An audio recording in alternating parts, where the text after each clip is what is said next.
Vamos a ver. Hagan ustedes esto también. A ver. Bueno, sí, arrancó a partir del predecesor de A. Es nulo, es falso. Y fíjense el tiempo de inicio y el fin. En el medio fueron descubiertos todos los nodos. Fíjense, por ejemplo, el nodo F. Arrancó a partir de A, ¿no? Arrancó acá. Y fue después al nodo B. Y del B fue al C. Fíjense que la topología que está quedando es muy distinta a la anterior. De este fue el D. Y el D fue al G. Y el G se terminó. Y luego fue al E. Y del E fue al F. Que es esto que está acá. Y por eso quedó con esta forma. Fíjense que, por ejemplo, ¿cómo me doy cuenta que un nodo es un nodo hoja, digamos, que está en el último? Porque la diferencia en el tiempo de inicio y el fin es una unidad. ¿Por qué? Porque inmediatamente se marcó el tiempo, por ejemplo 6, se marcó como visitado, se puso a ver todos sus adyacentes ya habían sido visitados, entonces inmediatamente se marcó a sí mismo como 7. Y eso le pasó a F, 6 y 7, y si vamos a G, acá tenemos a G, 9 y 10. Entonces, del tiempo de inicio y fin sacamos la información de que, primero, bueno, F fue visitado antes que G. Y a su vez, que ambos son nodos hojas, porque la diferencia es 1. Veamos E, por ejemplo. Ese que está acá. E fue marcado, visitado por primera vez en tiempo 5. El siguiente paso fue visitar el adyacente F. Entonces F recibió el tiempo de inicio 6. El siguiente paso fue,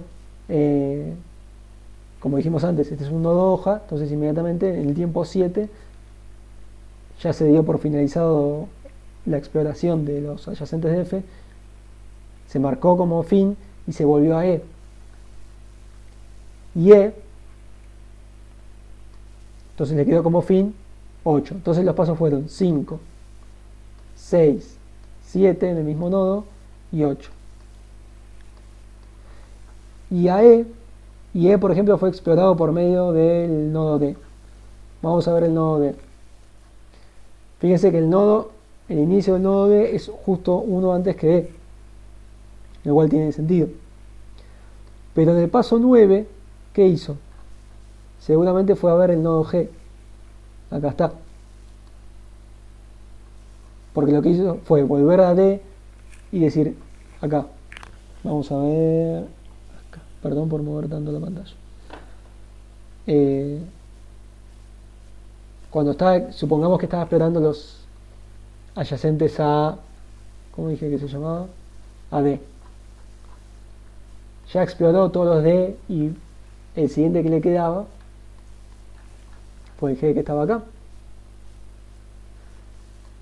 Visitó G era una hoja, entonces lo visitó en 9, lo marcó como finalizado en 10, y así D terminó como finalizado en 11. Y se imaginarán, por ejemplo, los tiempos de C. Intenten adivinar los tiempos de C. Es uno antes de D y uno después del fin de D. Porque primero se visitó C y se marcó como inicio 3. Siguiente paso fue visitar a D. Exploró todo lo de D, lo terminó, lo marcó como 11 y el siguiente paso fue volver a C. Y ahí marcó como 12 a C. Toda esta información lo que te está dando es lo que se llama estructura de paréntesis. Que si vos marcás, vos ves la línea de tiempo,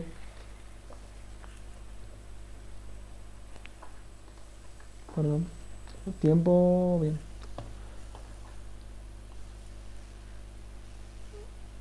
Vos, pasa acá. Si buscamos una línea de tiempo y marcamos los tiempos de inicio y los tiempos de fin,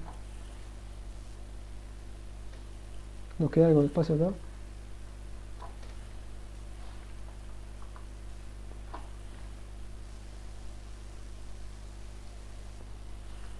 Entonces,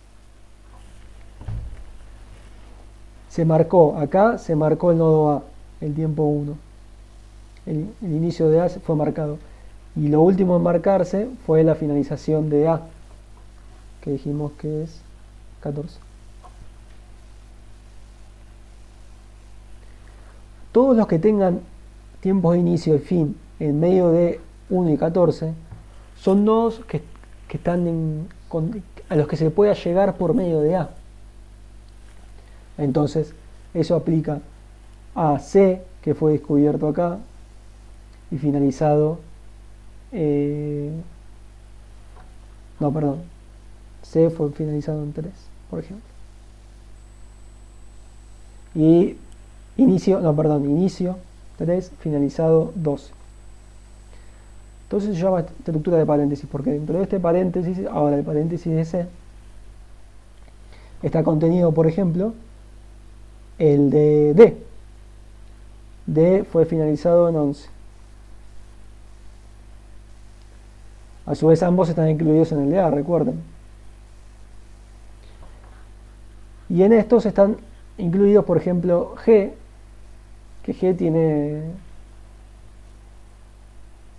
es tiempo de fin 10 y tiempo de inicio 9. Y no hay nada contenido acá, son consecutivos. Y dijimos que, ¿cuál era F? F estaba en 6 y en 7. No hay nada contenido acá. Pero toda esta estructura de paréntesis te da información de la topología del grafo que vos estás explorando. Imagínense que acá hubiera habido un nodo más. El nodo X, que siempre le dibujamos acá y al que no se puede acceder. Si acá hubiera habido un nodo X, lo que hubiera pasado, volvamos al depth first search. Recuerden, empezamos por el nodo A, le marcamos el tiempo 1 en esta instancia. Exploramos todo el grafo. Vuelve. Entonces se vuelve a iterar este for. Por ejemplo, pasamos al B. El B ya fue visitado. C ya visitado. F ya visitado. Y así toda la componente conexa esta ya fue visitada. El único que no habrá sido visitado es el nodo de X. El nodo X, como T se sigue manteniendo, se sigue propagando, cuando se ejecute este, se va a hacer 14 más 1 y se va a ser visitado en el tiempo 15.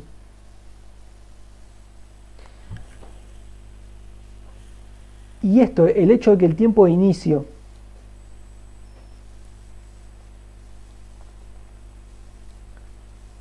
del nodo X, acá está X, y el tiempo de finalización va a ser 16, pero que el tiempo de inicio del nodo X sea mayor al tiempo de finalización, este será, que el tiempo de inicio de X sea mayor al tiempo de finalización de todo lo que están acá. ¿Qué información te da? Bueno, te está diciendo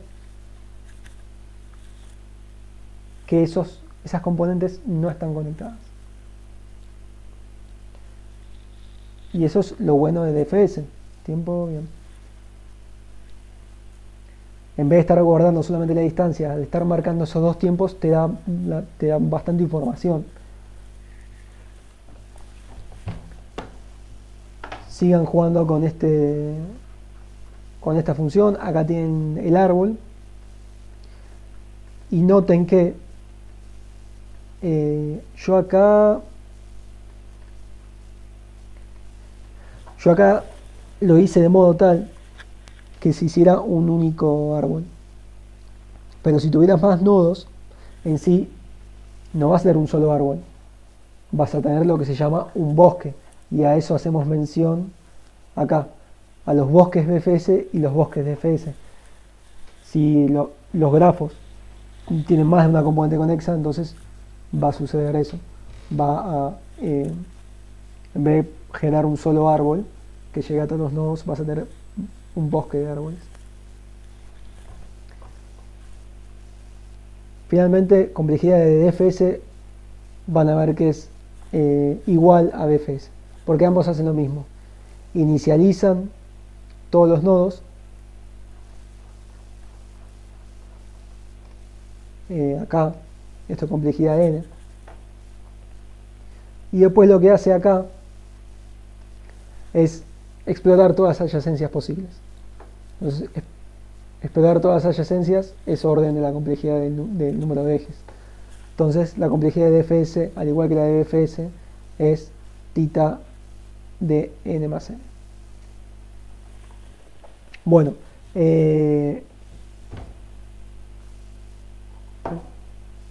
aprovechen este paquete que está bueno y que te dibuja los grafos para generar sus propios grafos e ir probando.